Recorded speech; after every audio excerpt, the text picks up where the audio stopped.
Hello, this is Mara Jade, and I'm here with another video, this time with Marvel-related news, as the story broke yesterday about Captain Marvel 2 officially being in the works with a WandaVision writer. I found this story on thehollywoodreporter.com.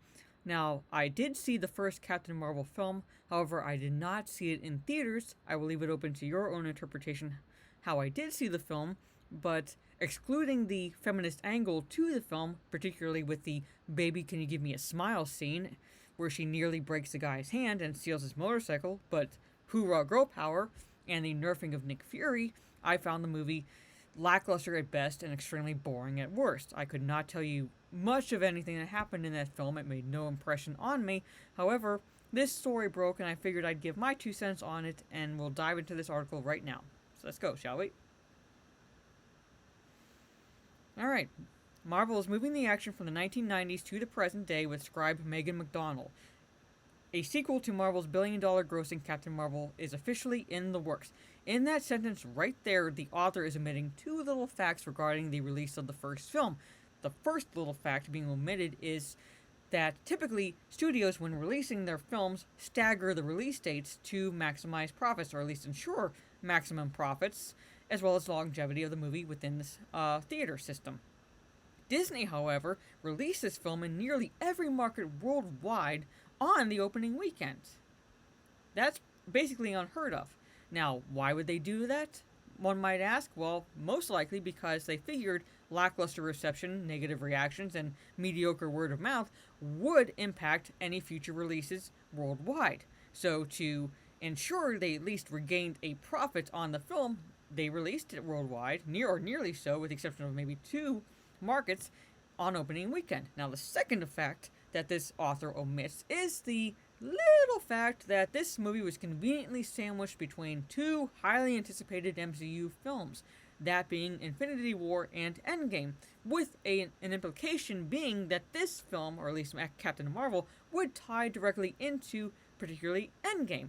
Now, anyone who's seen Captain Marvel can tell you that is not the case. So basically, releasing it worldwide on opening weekend and falsely advertising its connection to the MCU helped ensure, in a way, that billion-dollar grossing for the movie on opening weekend, or at least during its theater run.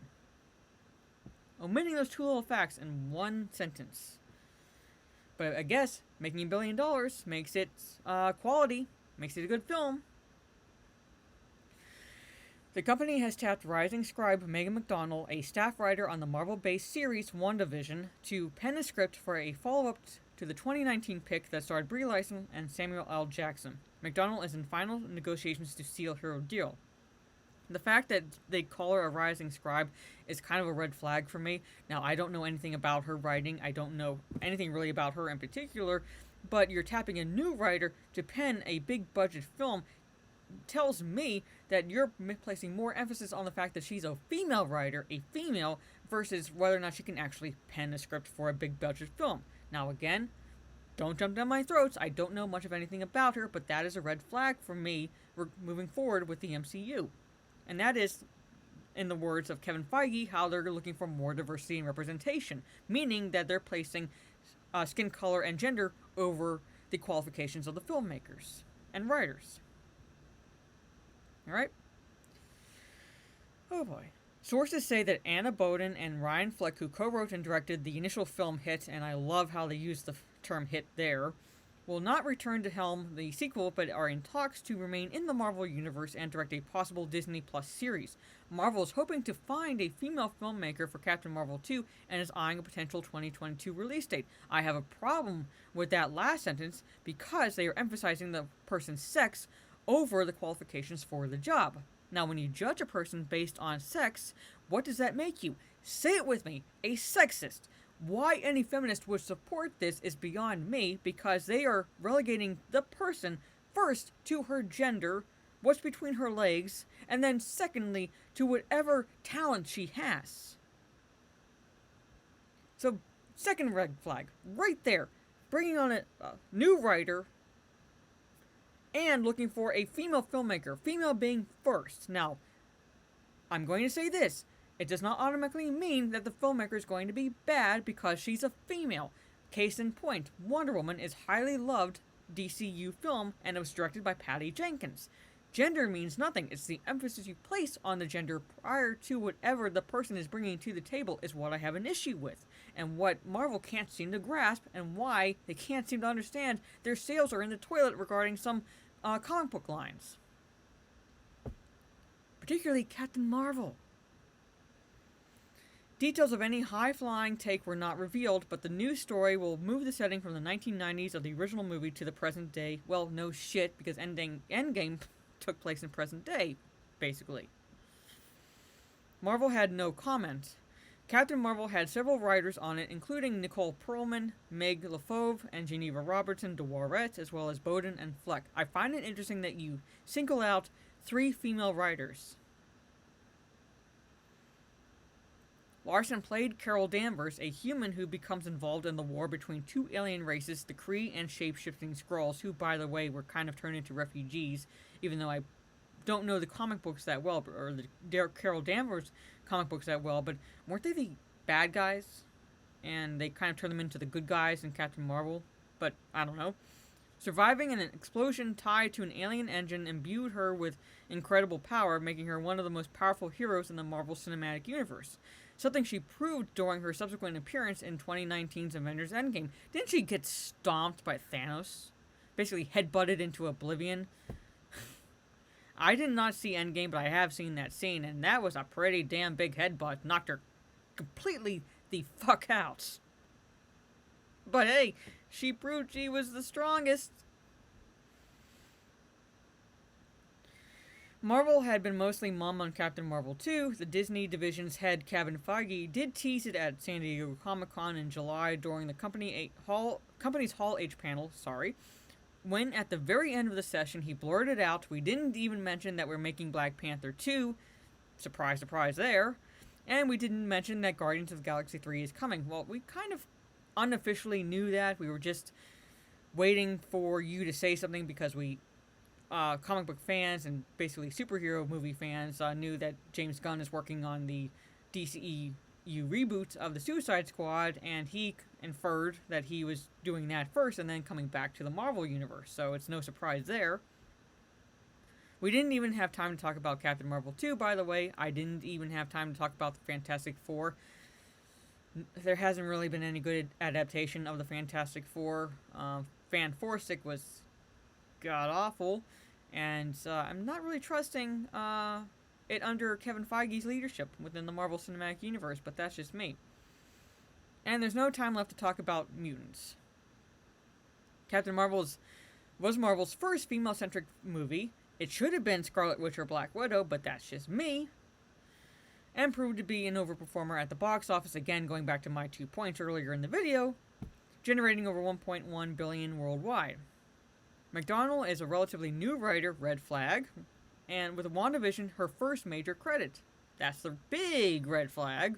The upcoming show is a spin-off that will air on Disney Plus and brings back Elizabeth Olsen, Paul Bettany as Avengers heroes Wanda Maximoff, aka Scarlet Witch, who should have had a film first before Captain Marvel, or at least the Carol Danvers Captain Marvel, and the Vision respectively. The project, currently in production, also brings back the Captain Marvel kid character of Monica Rambeau, which is fucking bullshit, because Monica Rambeau was fucking Captain Marvel, the first female Captain Marvel, prior to Carol Danvers. Now, Disney is all about diversity and representation, and yet when they had the chance to bring a female black superhero to the franchise, they went with the whitest fucking female they could with Carol Danvers, and not Monica Rambeau. So why did you have her as a kid and not as an adult, which they should have done initially? The Carol Danvers Captain Marvel comic has been repeatedly rebooted because no one is buying it. However, you ask people about Monica Rambeau, there's love right there. You could have had your whole fucking diversity and representation in one female actress. But you went with Brie Larson. Where's the diversity? Now an adult. That's what they should have done. In comics lore, Rambeau was an iteration of Captain Marvel. She was the first female iteration, because Marvel was a man, and they made Marvel a fucking female in Captain Marvel. Which is fucking bullshit. Oh, God. McDonnell began the show as a staff writer and then was promoted to story editor Another red flag right there. The quick rise from writer to story editor.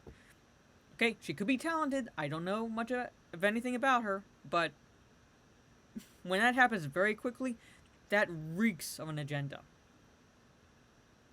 She is repped by Verve, Good Fear, and Gang Tire. Alright, well, that's the article. It doesn't give too many details other than the writer that they're tapping for Captain Marvel 2, at least at this point. The fact that they are looking for a female filmmaker, basically those two red flags there, and the tentative release date of in 2022 for this film. Okay, again, I have no really vested interest in the MCU, especially moving forward, as well as most other people who have stated that they are done with the MCU following Endgame. Now, they might go see some MCU films, particularly the Black Widow movie that's coming out in a couple months, I believe, but that's about it.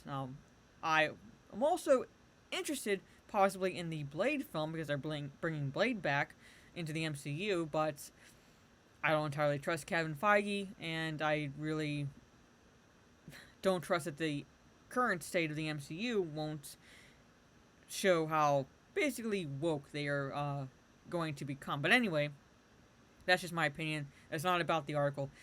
Let me know in the comments what you think of the article and my thoughts. Do you agree? Do you disagree? If you like this video, leave a thumbs up. Share if you like.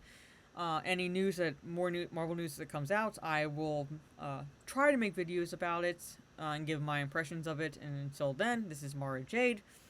Hope you all are doing well, and I'll catch you all on the dark side. Take care.